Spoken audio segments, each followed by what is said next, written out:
प्रणवोपासना की विधि का वर्णन है। संन्यास ग्रहण किस करने की विधि का वर्णन है। सूत जी काशी में आए, काशी में, और कार्तिकेय भगवान ने प्रणव की जिज्ञासा वामदेव जी से की, उसका वर्णन है। संन्यास का अंगभूत जो नांदी श्राद्ध आदि है उसका वर्णन है। संन्यास की विधि का वर्णन है। बोलो भक्तवत्सल भगवान की जय। श्री उमा महेश्वर भगवान की जय। कैसे सन्यासी को विरजा होम करना चाहिए, प्राजापत्यष्टि करनी चाहिए, और कैसे अपने आप में अग्नियों को आरोपित करना चाहिए, इसका भी वर्णन है। और कैसे सन्यासी को प्रईस मंत्र का उच्चारण करके हमने सब कुछ त्याग दिया ऐसा संकल्प करना चाहिए, कैसे दंड ग्रहण करना चाहिए, ये लिखा हुआ है। बोलो भक्तवत्सल भगवान की जय।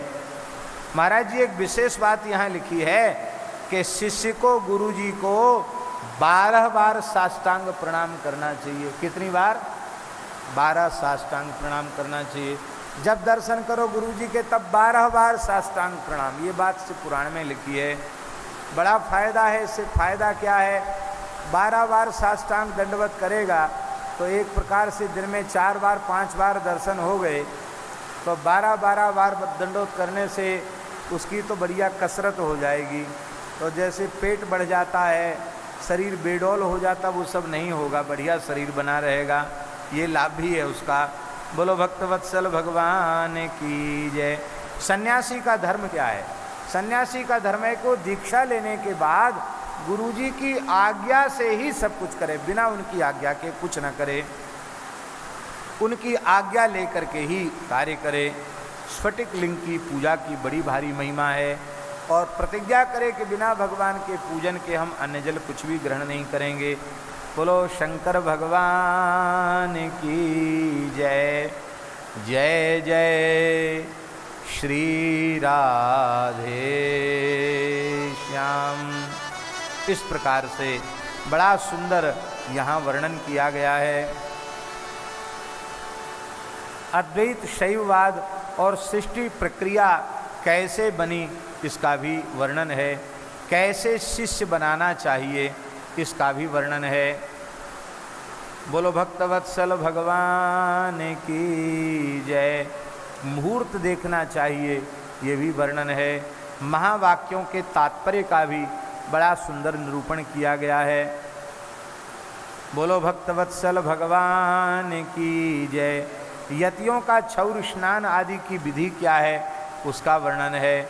और महाराज जी लिखा है, शौचम स्नानम तथा भिक्षाम नित्यमेकांत सेवनम भिक्षोश्चत्वारि कर्माणि पंचमम नैव विद्यते। 4 काम ही सन्यासियों को करना चाहिए। बाहर भीतर से पवित्र रहना चाहिए, त्रिकाल स्नान करना चाहिए, भिक्षान्न से अपना निर्वाह करना चाहिए, एकांत सेवन करना चाहिए। ये 4 काम करे, 5वां काम उसके लिए नहीं है। ये जो और प्रवृत्तियों में लगते हैं ये बहुत विहित अच्छा नहीं है। पात्र कौन सा रखना चाहिए? बोले अलावु पात्रम, तुमी का पात्र रखे, अथवा वेणु पात्र रखे, अथवा लकड़ी की कठारी रखे, अथवा मिट्टी का पात्र रखे। ये 4 प्रकार के पात्र ही विरक्तों को, साधु सन्यासियों को रखना चाहिए। धातु पात्र नहीं रखना चाहिए। क्या क्या नहीं करना चाहिए विरक्तों को, साधु सन्यासियों को? तांबूलम तेजसम पात्रम रेतस्येकम सितांबरम दिवा स्वापो ही नक्तान्नम यतीनाम षड विवर्जिता। लिखने योग्य श्लोक है। महाराज जी लिखा है, पान नहीं खाना चाहिए, और स्वर्णादि धातु पात्र का संग्रह नहीं करना चाहिए।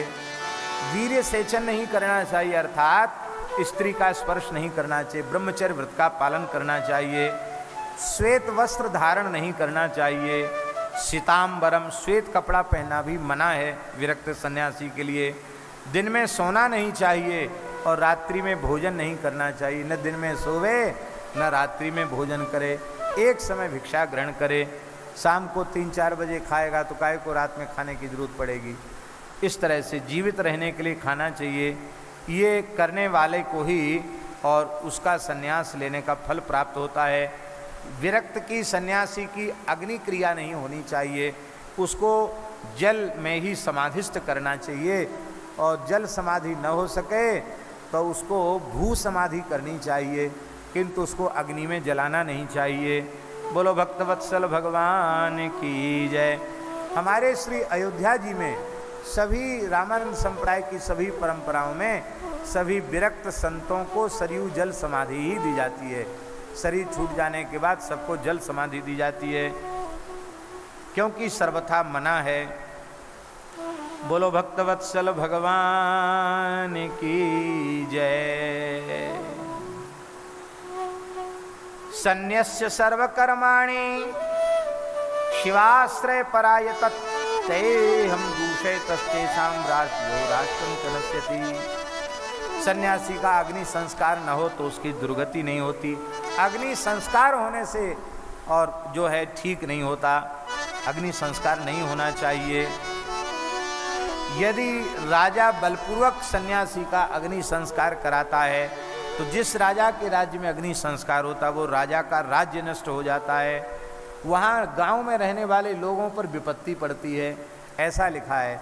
अब तो महाराज कई गांव में तो ऐसी स्थिति है कि एक जगह की बात हम नाम नहीं लेंगे, बहुत अच्छे विद्वान महापुरुष हैं, हमारे बड़े प्रेमी हैं, उनके गुरुजी का शरीर पूरा हो गया तो शास्त्र विधि से उन्होंने चाहा कि हम बेतवती जी में अपने गुरुजी को जल समाधि दें, लेकिन महाराज सारे गांव के वाले विरोधी हो गए, बोले नहीं जलाया जाएगा, जलाना पड़ा।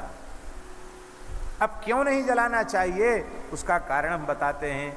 क्योंकि जलाने के बाद दाह संस्कार के बाद फिर पूरा कर्मकांड होता है, सपिंडी कृत्य होता है। घर परिवार तो छोड़ दिया, अब उसको किस गोत्र में मिलाओगे? गोत्र तो उसका रहा नहीं, जहाँ पैदा था वो गोत्र खत्म हो गया, अब कहाँ उसको मिलाओगे? पितरों में सम्मेलन कहाँ करोगे उसका? वो तो अब भगवान के पास जाएगा।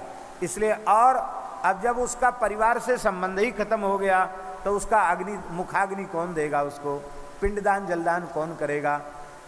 फिर सूतक मानते नहीं, जला देंगे उस सूतक मानेंगे नहीं। अग्निदाह के बाद फिर सारी प्रक्रिया वही गृहस्थ के जैसी होती है, तो गृहस्थ और विरक्त में भेद क्या हुआ? इसलिए बिल्कुल स्पष्ट मना लिखा है, सन्यासी का अग्नि संस्कार नहीं होना चाहिए। सन्न्यस्य सर्वकर्माणि, कहते राज्ञो राष्ट्रम विनश्यति, सबके ऊपर विपत्ति आ जाती है, इसलिए ऐसा न करे।